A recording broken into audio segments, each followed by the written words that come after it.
Hi hello അസ്സലാമു അലൈക്കും നമസ്കാരം. ഇന്ന് ഞാനിവിടെ എല്ലാവർക്കും ഇഷ്ടമുള്ള വളരെ എളുപ്പത്തിൽ ഉണ്ടാക്കിയെടുക്കാൻ പറ്റുന്ന ഒരു സ്വീറ്റ് റെസിപ്പി ആയിട്ടാണ് വന്നിട്ടുള്ളത്. ബാദുഷ അഥവാ ബലുഷാഹി.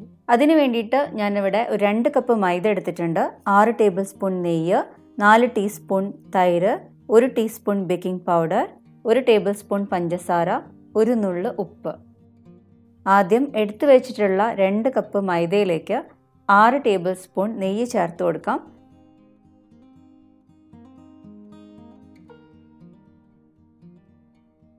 ഇതിലേക്ക് ഒരു 4 ടീസ്പൂൺ തൈര് ചേർത്ത് കൊടുക്കണം, 1 teaspoon baking powder, 1 table spoon പഞ്ചസാര, 1 നുള്ള് ഉപ്പ്. ഇനി എല്ലാം കൂടെ ഫിംഗേഴ്സ് യൂസ് ചെയ്തിട്ട് ഒന്ന് കമ്പൈൻ ചെയ്തെടുക്കാം. ഒരു ബ്രെഡ് ക്രംസിൻ്റെ പരുവത്തിലാണ് കിട്ടേണ്ടത്. ഓവറായിട്ട് ഇതിൽ പ്രഷർ കൊടുക്കാൻ വേണ്ടിയിട്ട് പാടില്ല.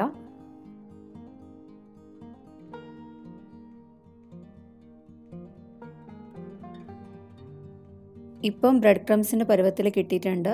ഇനി ഇതിലേക്ക് കുറേശ്ശെ വെള്ളം ഒഴിച്ചിട്ട് ഒന്ന് കുഴച്ചെടുക്കണം. ഞാനിതിലേക്ക് തണുത്ത വെള്ളമാണ് ഒഴിച്ചിട്ടുള്ളത്. വല്ലാതെ പ്രഷർ കൊടുത്തിട്ട് പൊറോട്ടയ്ക്കും ചപ്പാത്തിക്കൊക്കെ കുഴയ്ക്കുന്ന പോലെ കുഴയ്ക്കരുത്.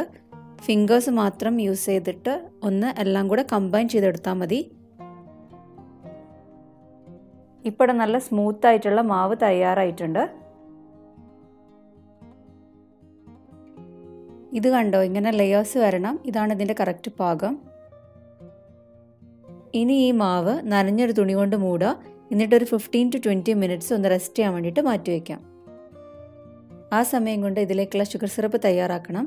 അതിനായിട്ട് ഞാൻ 2 കപ്പ് പഞ്ചസാര, 1 ടേബിൾ സ്പൂൺ ചെറുനാരങ്ങാ നീര്, 1/2 ടീസ്പൂൺ ഏലക്കാപ്പൊടി, 1 നുള്ള് കുങ്കുമപ്പൂവും എടുത്തിട്ടുണ്ട്. ഇത് ഓപ്ഷണലാണ്, ഉണ്ടെങ്കിൽ ഇട്ട് കൊടുത്താൽ മതി.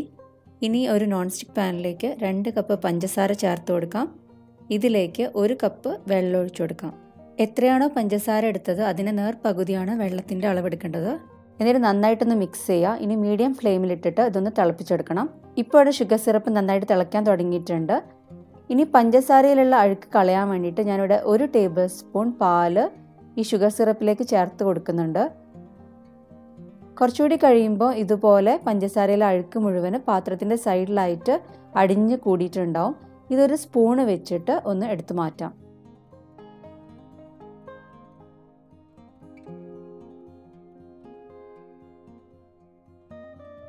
ഇപ്പോൾ ഷുഗർ സിറപ്പൊക്കെ നല്ല ക്ലിയർ ആയിട്ട് കിട്ടിയിട്ടുണ്ട്. ഇനി ഇതിലേക്ക് ഒരു 1/4 ടീസ്പൂൺ ഏലക്കാപ്പൊടി ചേർത്ത് കൊടുക്കാം. ഇവിടെ ഞാൻ 1 നുള്ള് കുങ്കുമപ്പൂ കൂടി ചേർത്ത് കൊടുക്കുന്നുണ്ട്. ഇത് ഓപ്ഷണലാണ്, ഉണ്ടെങ്കിൽ ചേർത്ത് കൊടുക്കാം. എന്നിട്ട് നന്നായിട്ടൊന്ന് മിക്സ് ചെയ്തെടുക്കാം. ഈ ഷുഗർ സിറപ്പിൻ്റെ പാകം എന്ന് പറയുമ്പോൾ 1 സ്ട്രിങ് കൺസിസ്റ്റൻസി ആണ്. പക്ഷെ നമുക്ക് 1 സ്ട്രിങ് കൺസിസ്റ്റൻസിൻ്റെ തൊട്ട് മുന്നേ ഉള്ള സ്റ്റേജിൽ ഫ്ലെയിം ഓഫ് ചെയ്യാം. കാരണം നമ്മൾ ഫ്ലെയിം ഓഫ് ആക്കിയിട്ട് കുറച്ച് കഴിയുമ്പോൾ ഇത് കറക്റ്റ് പാകത്തിനായിട്ടുണ്ടാവും. ഇനി ഇതിലേക്ക് 1 ടേബിൾ സ്പൂൺ ചെറുനാരങ്ങാ നീരും കൂടി ചേർക്കാം. ഷുഗർ സിറപ്പ് കട്ടിയാവാതിരിക്കാൻ വേണ്ടിയിട്ടാണ് ചെറുനാരങ്ങാ നീര് ചേർക്കുന്നത്. ഇപ്പോൾ ഇവിടെ 20 മിനിറ്റ്സ് കഴിഞ്ഞിട്ടുണ്ട്. നേരത്തെ റെസ്റ്റ് ചെയ്യാൻ വെച്ചിരുന്ന മാവും നോക്കാം. ഇനി ഇത് രണ്ടാമത് കുഴയ്ക്കാൻ വേണ്ടി പാടില്ല. ഈ ഒരു സൈസിലുള്ള ചെറിയ ബോൾസ് ആക്കിയിട്ട് ഉരുട്ടി വെക്കണം.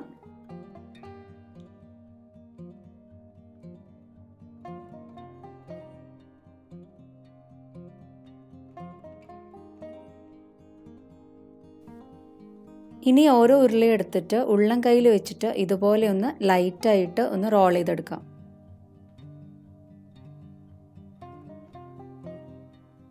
ഇപ്പോൾ റൗണ്ടിൽ പരത്തിയെടുത്തിട്ടുണ്ട്. ഇനി ഇതുപോലെ ഒരു തമ്പ് ഇംപ്രഷൻ കൊടുക്കാം.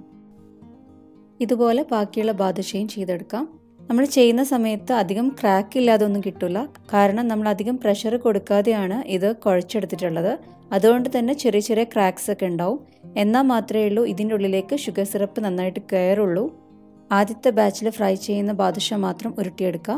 അത് കുക്കാവുന്ന സമയം കൊണ്ട് അടുത്ത ബാച്ചിലേക്കുള്ളത് ഉരുട്ടിയെടുത്താൽ മതി. ഇനി ഇത് ഫ്രൈ ചെയ്യാൻ വേണ്ടിയിട്ട് തുടങ്ങാം. അതിനായിട്ട് ഞാനൊരു പാനിലേക്ക് ഓയിൽ ഒഴിച്ചു കൊടുത്തിട്ടുണ്ട്. അത്യാവശ്യം 1 ഇഞ്ചോളം ഹൈറ്റിൽ ഞാനിവിടെ ഒഴിച്ചു കൊടുത്തിട്ടുണ്ട്. മീഡിയം ഫ്ലെയിമിലിട്ടിട്ട് വേണം എണ്ണ ചൂടാക്കാൻ. എണ്ണ ചൂടായോ എന്ന് അറിയാൻ വേണ്ടിയിട്ട് ഇതുപോലൊരു ചെറിയൊരു പീസ് ഇട്ട് കൊടുത്ത് നോക്കുക. അത് മുകളിലേക്ക് പൊന്തി വരുന്ന സമയത്ത് തീ കുറച്ചിട്ട് റോൾ ചെയ്ത് വെച്ചിട്ടുള്ള ബാദുഷ ഇതിലേക്ക് ഇട്ട് കൊടുക്കാം. കുറച്ചുകൂടി കഴിയുമ്പോൾ ബാദുഷ മുകളിലേക്ക് പൊന്തിയിട്ട് വരും. ആ സമയത്ത് തീ അല്പം ഒന്ന് കൂട്ടി കൊടുക്കുക. ലോ ടു മീഡിയം ആക്കി വെക്കണം. എന്നിട്ട് ഇതുപോലൊരു കോരി വെച്ചിട്ട് ബാദുഷയുടെ മുകളിലേക്ക് എണ്ണ ആക്കി കൊടുക്കാം. എന്നിട്ട് തിരിച്ചും മറിച്ചുവിട്ട് ഒരു ഗോൾഡൻ ബ്രൗൺ കളർ ആവുന്നത് വരെ ഇതൊന്ന് കുക്ക് ചെയ്തെടുക്കണം. ഇത് വളരെ ചെറിയ തീയിലിട്ടാണ് ചെയ്യുന്നത്. അതുകൊണ്ട് തന്നെ ഒരു 10 to 12 മിനിറ്റ്സ് ആവും ഇത് കുക്ക് ചെയ്ത് വരാൻ വേണ്ടിയിട്ട്. ഇപ്പോൾ ഇവിടെ ഫസ്റ്റ് ബാച്ചിലിട്ട ബാദുഷയൊക്കെ റെഡി ആയിട്ടുണ്ട്. നമ്മൾ മീഡിയം ഫ്ലെയിമിലിട്ടിട്ടാണ് ഓയിൽ ചൂടാക്കിയത്. ഓയിൽ ചൂടായിട്ട് ബാദുഷ ഇടുന്ന സമയത്ത് ലോ ഫ്ലെയിമിലേക്കാക്കി ബാദുഷ പൊന്തി തുടങ്ങുന്ന സമയത്ത് ലോ ടു മീഡിയം ഫ്ലെയിമിലിട്ടിട്ടാണ് ബാക്കിയൊക്കെ ഫ്രൈ ചെയ്തെടുത്തത്. ഇനി ഇത് കോരി എടുത്ത് മാറ്റി കഴിഞ്ഞാൽ അടുത്ത ബാച്ച് ഇടുന്നതിന് മുന്നേ ഇതുപോലെ ഒരു ചെറിയ പീസ് ഇട്ട് നോക്കുക. ഇത് പൊന്തി കഴിയുകയാണെങ്കിൽ മാത്രം ലോ ഫ്ലെയിമിലാക്കിയിട്ട് ബാദുഷ ഇട്ട് കൊടുക്കാം.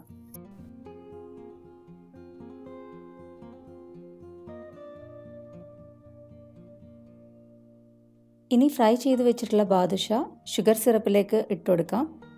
ഇളം ചൂടുള്ള ഷുഗർ സിറപ്പിലേക്കാണ് ഇട്ട് കൊടുക്കുന്നത്. തീരെ ചൂടില്ലാന്നുണ്ടെങ്കിൽ ചെറുതായിട്ടൊന്ന് ചൂടാക്കിയിട്ട് ബാദുഷ ഇട്ട് കൊടുക്കാം. ഇതൊരു 5-6 മിനിറ്റ് ഷുഗർ സിറപ്പിൽ കിടന്നാൽ മതി. ഇടയ്ക്കൊന്ന് തിരിച്ചിട്ട് കൊടുക്കാം.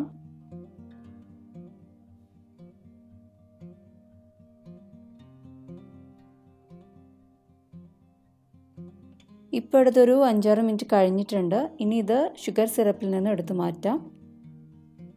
ഇത്രയേ ഉള്ളൂ. വളരെ എളുപ്പത്തിൽ നമുക്കിത് വീട്ടിലുണ്ടാക്കിയെടുക്കാം. നമ്മൾ കടയിൽ നിന്നൊക്കെ വാങ്ങിക്കുന്ന അതേ ടേസ്റ്റിൽ തന്നെ ഉണ്ടാവും. ഇനി ഇതിൽ എന്തെങ്കിലും നട്ട്സ് വെച്ചിട്ട് ഗാർണിഷ് ചെയ്യാം.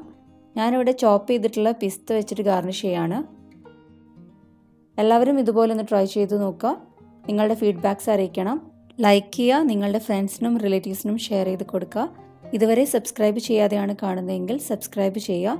സബ്സ്ക്രൈബ് ബട്ടൻ്റെ തൊട്ടടുത്തുള്ള ബെല്ലൈക്കൺ അമർത്തി അതിൽ ഓൾ എന്ന ഓപ്ഷൻ അടിച്ചു കഴിഞ്ഞാൽ ഞാൻ പുതിയ വീഡിയോസ് ഇടുന്ന സമയത്ത് നിങ്ങൾക്ക് നോട്ടിഫിക്കേഷൻസ് കിട്ടുന്നതായിരിക്കും. എല്ലാവരും സപ്പോർട്ട് ചെയ്യുക. Thanks for watching.